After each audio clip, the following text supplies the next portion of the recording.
The lights flickered, the drums started. Two guys in striped vests came running out of the kitchen, carrying a stretcher between them with 8.5 pounds of ice cream on it. The whole restaurant stopped eating and turned to look. Sirens, bells, whistles. They were running, zigzagging between the tables with this mountain of ice cream that was already melting down the sides, and every kid in the building was standing on their chair trying to see where it was going. And it was coming to your table. That was Farrell's. Before we dive in, hit subscribe and drop a comment letting us know where you're watching from. The Zoo. That was what it was called.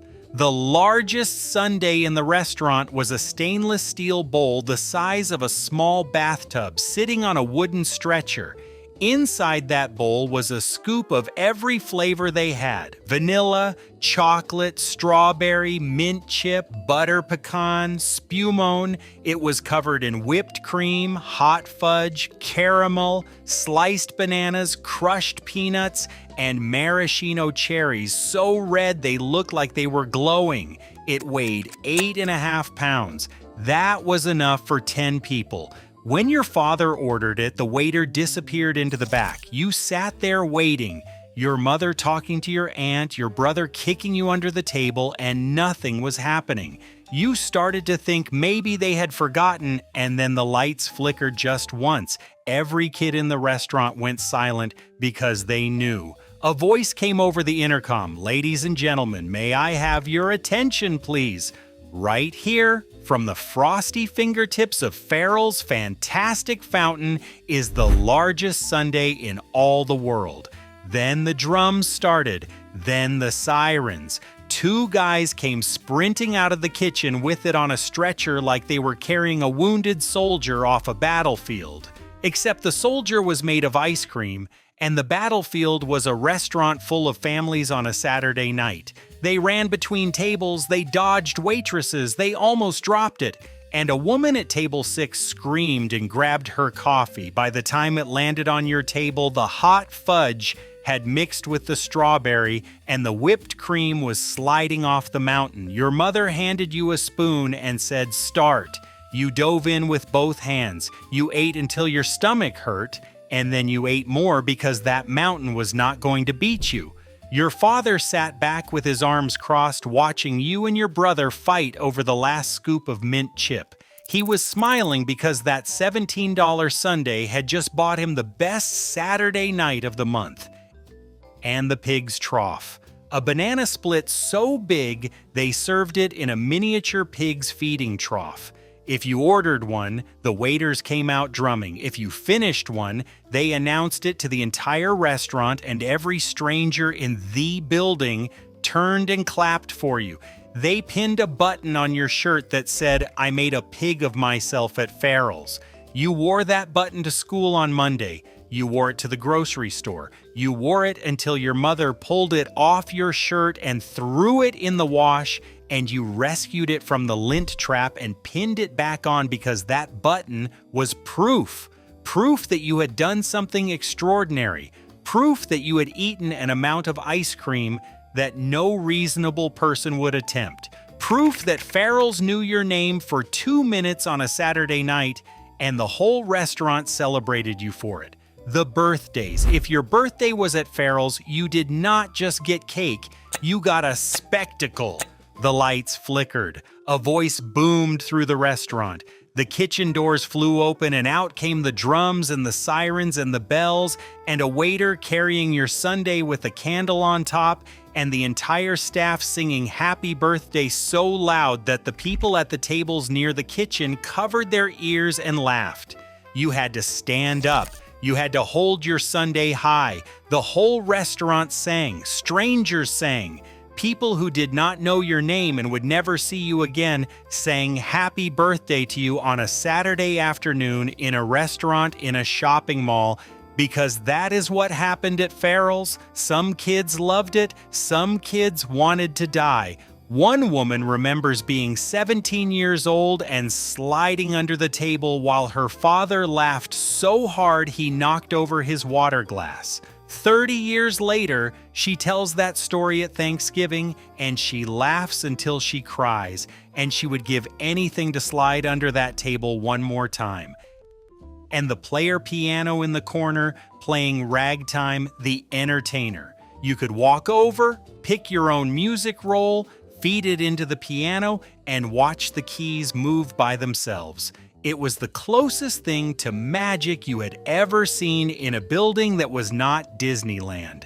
Tiffany lamps on every table, red velvet wallpaper, waiters in straw boater hats and arm garters. The menu was printed on a tabloid-sized newspaper, and it had a joke page called the Low-Calorie Diet that listed items like bee's knees and mosquito knuckles. Your mother read it out loud, and your little brother laughed so hard, chocolate milk came out of his nose.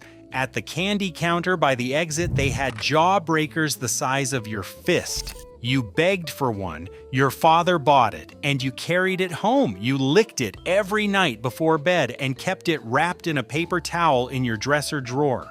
It lasted 2 weeks. By the end, it was the size of a marble and a different color than when it started. You put it in your mouth one last time, bit down, and it was gone. Farrell's was over until next time. The man who built this was a boy whose childhood was stolen from him. Bob Farrell was 4 years old when the stock market crashed in 1929 and his father killed himself.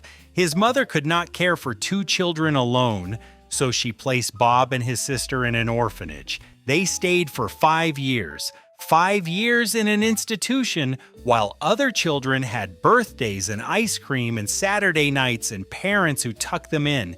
He came out when his mother remarried in 1934. He joined the Air Force at 17. He got married. He got a job selling canned goods for Libby Foods. And in 1963, at the age of 35, he opened a restaurant in Portland, Oregon, with $1,300 in the bank and $26,000 in debt.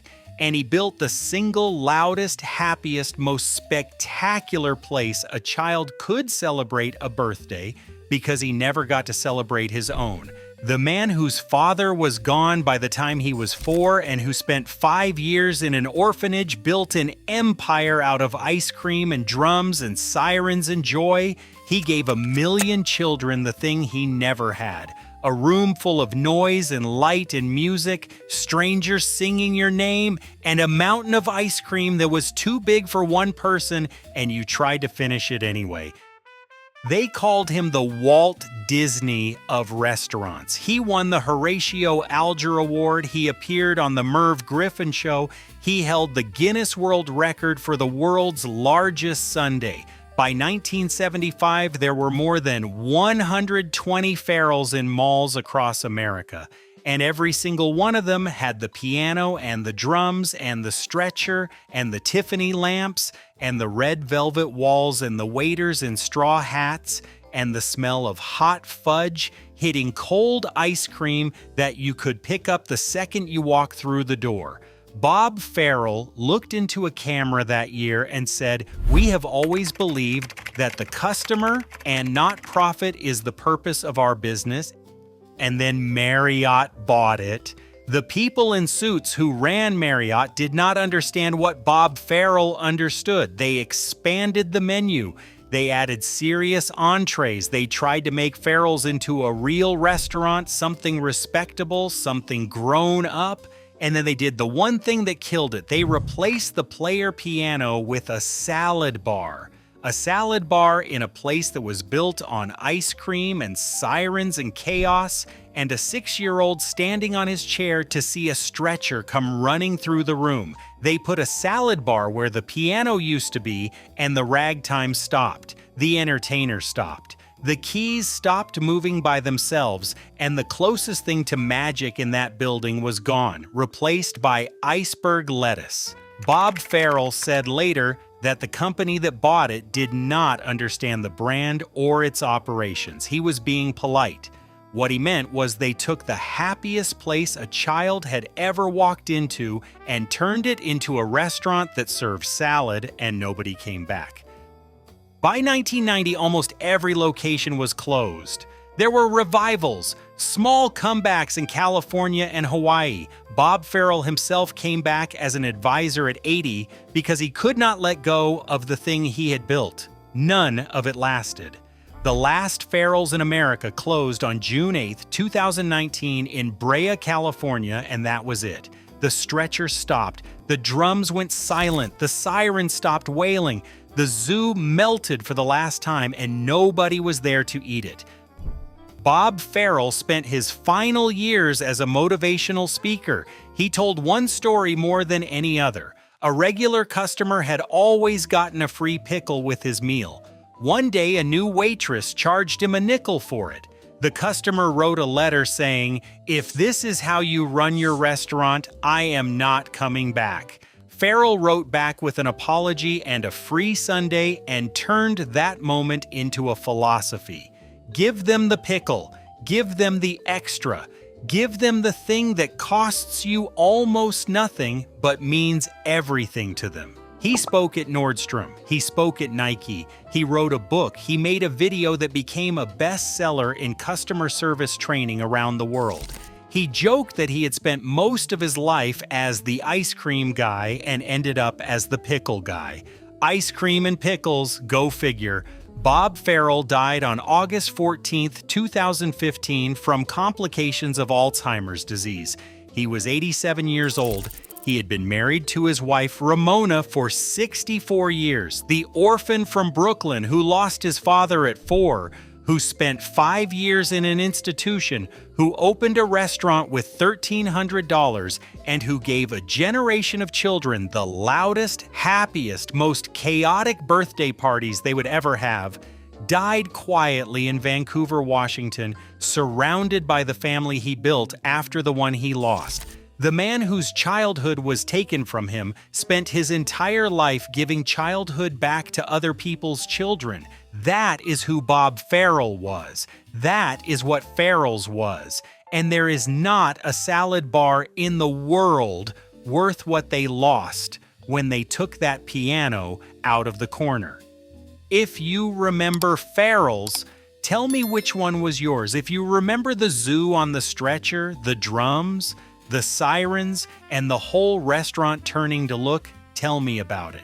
If you wore that button that said, "I made a pig of myself," and you were proud of it, I want to hear that story. If the man in the orphanage who built all of this so your kid could have the birthday he never had means something to you, tell me that too.